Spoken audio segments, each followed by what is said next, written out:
రే సందీప్, మీ చెల్లిని వాడు ఏడిపిస్తున్నాడంట్రా. ఓ అంతేనా, పర్లేదు వదిలే. రే నీకేమైనా పిచ్చా? పర్లేదంట్రా, కొడదాం పదా. రే మనం వెళ్ళి ఇప్పుడు తనని సేవ్ చేస్తాం, కానీ రేపు ఎల్లుండి కొన్ని 1 year తర్వాత లేదా తనకు పెళ్ళైన తర్వాత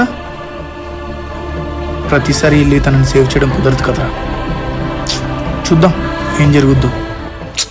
నువ్వు రాకురా, నేను వెళ్తాను.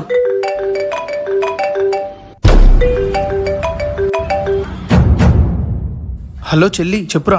హలో అన్నయ్య, ఇక్కడ ఒకడు నన్ను ఏడ్పించాడు, వాడి చెయ్యి విరిచేసా. నువ్వేం నా గురించి టెన్షన్ పడకు.